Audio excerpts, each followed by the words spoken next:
Imagine a city of dazzling splendor, a beacon of civilization. This was Constantinople, the capital of the Byzantine Empire in the 6th century AD.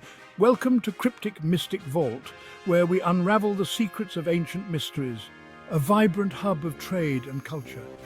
Its streets pulsed with the energy of a million souls. All lived under the rule of Emperor Justinian I. He was a man of grand ambition. He yearned to restore the Roman Empire to its former glory. Justinian launched ambitious projects. He built magnificent structures. The Hagia Sophia, a testament to Byzantine architectural genius, rose above the city. Its dome, a marvel of engineering, seemed to touch the heavens. It was a time of great promise. But beneath the surface, tensions simmered. The empire was not as stable as it appeared. The empire faced threats on its borders. Enemies eyed its riches. The cost of maintaining such a vast realm was immense. Justinian's wars and building projects required heavy taxation. This weighed heavily on the populace. Resentment began to grow. The seeds of discontent were sown. Little did anyone know, these seeds would soon blossom into rebellion. Byzantine society was deeply interwoven with the colors of its chariot racing teams. The blues and the greens, they were called. These factions commanded fierce loyalty from their supporters. This went far beyond the thrill of the racetrack. Their rivalry was legendary. These factions were more than just sports fans. They held significant political influence. They acted as social organizations. They provided a voice for the people, or at least that's how it started.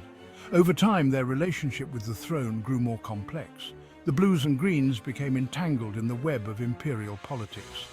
Emperors used them to gauge public opinion. They manipulated them to further their own agendas. This dangerous game had consequences. It fanned the flames of unrest. Justinian's reign, though marked by achievements, was not without its shortcomings. His rule became increasingly autocratic. His tax policies, while necessary for his grand vision, were deeply unpopular. The people grumbled under the weight of his ambition. Then there was Theodora, Justinian's wife and empress, a woman of remarkable intelligence and influence. She was also a polarizing figure. Her past as an actress and her assertive nature made her a target for gossip and suspicion. As Justinian and Theodora consolidated power, they made enemies. Whispers of discontent turned into shouts. The people felt unheard, their grievances ignored. The stage was set for a confrontation, a clash between the rulers and the ruled. Section 4, chariot races and chanting crowds. The spark ignites, the hippodrome, a vast arena that hosted the chariot races. It could hold over 100,000 spectators. It was the heart of Constantinople's social life. Here, the emperor and his subjects came together. It was a melting pot of emotions, excitement, passion, and increasingly anger. In January 532 AD, during a particularly heated race, a riot broke out. It began as a typical brawl between the blues and greens, but this time it was different. The crowd, fueled by their simmering resentment towards Justinian, turned their anger on the imperial box. "Nika!" they chanted, "victory!" But this was not a cheer for their team. It was a cry of defiance, a demand for change. The Nika Riots had begun.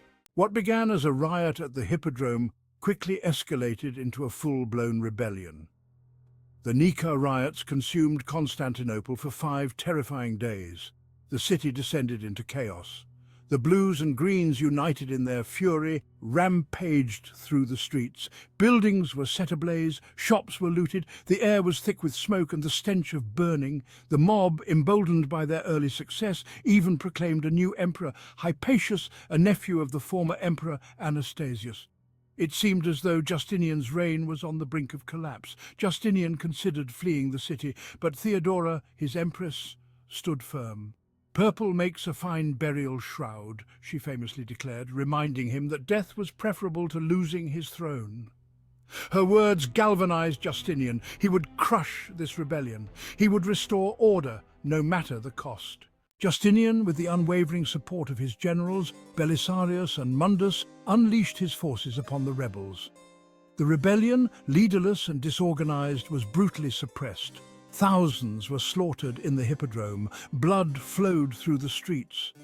The Nika Riots left an indelible scar on Constantinople and the Byzantine Empire.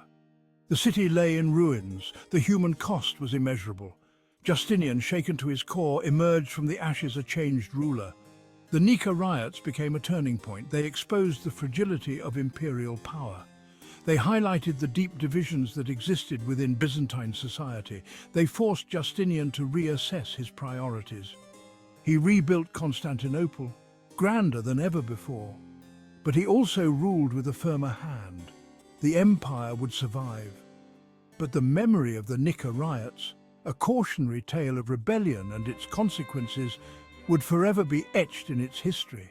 Despite the Nika Riots ending in a loss for the rioters, they had significant accomplishments. The riots highlighted the power of the people and forced the Byzantine rulers to reconsider their policies. As we reflect on the events, it's clear that to avoid such riots in the future, it is crucial to address the underlying social and political issues that fuel discontent. Ensuring fair governance and maintaining open communication with the populace are essential steps toward a stable and just society. The Nika Riots serve as a poignant reminder of the importance of addressing grievances before they escalate into violence. They underscore the need for rulers to listen to their people and act with empathy and wisdom. In the end, the Nika Riots were more than just a moment of chaos. They were a catalyst for change, a lesson in the power of collective action, and a stark warning of the consequences of ignoring the voices of the governed.